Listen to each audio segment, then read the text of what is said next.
పోటీలు నిర్వహిస్తే అవి క్రీడా స్ఫూర్తిని పెంపొందించాలి, ప్రజల్లో ఆసక్తిని కలిగించాలి, చూసేవారిలో జిజ్ఞాసను కలిగించాలి. అంతేగాని రాళ్లు రువ్వుకునేలాగా, వ్యక్తిగతంగా కక్షలు పెంచుకునే విధంగా, భౌతిక దాళ్లకు దిగే విధంగా ఉండకూడదు. అలా ఉంటే అది క్రీడా స్ఫూర్తి అనిపించుకోదు.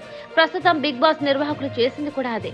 గతంలో ఏ సీజన్లలో జరగనంత గొడవ ఈసారి జరిగింది. పైగా తనను ఎందుకు విజేతగా ప్రకటించలేదని అమర్దీప్ మా టీవీ యాజమాన్యంపై రుసరుసలాడాడు. అంతేకాదు అతని అభిమానులు ఏకంగా అన్నపూర్ణ స్టూడియోలోకి చొచ్చుకొచ్చారు. ఇదే సందర్భంలో బిగ్ బాస్ విజేత పల్లవి ప్రశాంత్ అభిమానులు ఎదురుదాడికి దిగారు. మొత్తానికి అక్కడ రచ్చరచ్చ చేశారు. ఆర్టీసీ బస్సుల అద్దాలు పగలగొట్టారు. గీతూ రాయల్ కార్ను ధ్వంసం చేశారు. కానీ ఇక్కడే మా టీవీ యాజమాన్యం, బిగ్ బాస్ నిర్వాహకులు తప్పటడుగులేశారు. బిగ్ బాస్ అనేది మన దేశానికి సంబంధించిన గేమ్ షో కాదు. ఓ కోన్ బనేగా కరోడ్పతి చూడండి ఎంత బాగుంటుందో. అమితాబ్ బచ్చన్ నిర్వహించే ఆ గేమ్ షో కోసం దేశవ్యాప్తంగా ఎంట్రీలు వస్తాయి. మెదడులో జిజ్ఞాసను పెంచే విధంగా ఆ పోటీ ఉంటుంది. గెలిచిన వారికి నిజంగానే ₹1,00,00,000 బహుమతి దక్కుతుంది. పైగా ఆ బహుమతి దక్కించుకున్న వారు ఇప్పటి వరకు ఎటువంటి గొడవలకు దిగిన దాఖలాలు లేవు. పైగా సామాన్యులకు మాత్రమే ఇప్పటి వరకు ₹1,00,00,000 బహుమతి దక్కింది. ఆ షో కూడా చాలా ఆసక్తికరంగా ఉంటుంది. అడ్డదిడ్డమైన టాస్కులు, రేటింగ్స్ కోసం పిచ్చి పిచ్చి వేషాలు ఉండవు. కానీ అదే బిగ్ బాస్ అయితే చెప్పాల్సిన పనిలేదు.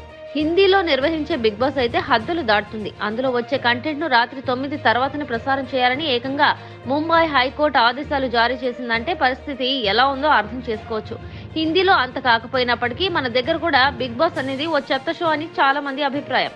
మనుషుల మధ్య గొడవలు పెట్టడం, వారి కదలికలను 24 గంటల పాటు సీక్రెట్ కెమెరాలో చూడడం, పైగా దానికి మైండ్ గేమ్ అని పేరు పెట్టడం సిల్లి కాకపోతే మరేంటి? ఇదే సాధన సంపత్తిని ఎర్రగడ్డ మెంటల్ హాస్పిటల్లో పెడితే బిగ్ బాస్ నిర్వాహకులకు సమ్మగా ఉంటుంది. అక్కడ ప్రతి మానసిక రోగి వ్యవహార శైలిని దగ్గరగా చూసే అవకాశం కలుగుతుంది. ఆ తర్వాత మనుషుల హావభావాలు ఏ విధంగా ఉంటాయో ఇట్టే తెలుసుకోవచ్చు. అప్పట్లో బిగ్ బాస్ షోలో శిల్పా శెట్టికి ఏ విధమైన అవమానం జరిగిందో ప్రత్యేకంగా చెప్పాల్సిన అవసరం లేదు. ఇక ఆ షోలో కంటెస్టెంట్లు ఎలా వ్యవహరించారో ప్రత్యేకంగా వివరించాల్సిన పని లేదు. స్థూలంగా చెప్పాలంటే మనుషుల మానసిక పరిపక్వతను అర్థం చేసుకోవాలంటే, వారి మాట తీరును, నలుగురిలో ఉన్నప్పుడు వారి వ్యవహార శైలిని పసిగట్టాలంటే సీక్రెట్ కెమెరాలు పెట్టి టాస్క్లు ఇవ్వడం కాదు. ముందుగా వారితో మనస్ఫూర్తిగా మాట్లాడడం, వారిని ఒకే వేదిక వద్దకు చేర్చి వారి ఇష్టాలను, అభిరుచులను తెలుసుకోవడం. ఈ విషయాన్ని ప్రముఖ మానసికవేత్త సిగ్మండ్ ఫ్రాయిడ్ తన పుస్తకంలో రాసుకొచ్చాడు. ఈ విషయం తెలియకనే మా టీవీ తిక్క టీవీ షోలు నిర్వహిస్తోంది. ఆ షోలలో ఇచ్చే టాస్కులు, గొడవలు చూసే అభిమానుల్లో ఆగ్రహానికి కారణమవుతున్నాయి. అవి అంతిమంగా ఇలాంటి గొడవలకు దారితీస్తున్నాయి. ప్రస్తుతం జరుగుతున్న ఈ పరిణామాలకు జవాబు చెప్పాల్సింది ముమ్మాటికి మా టీవీ బిగ్ బాస్ టీం.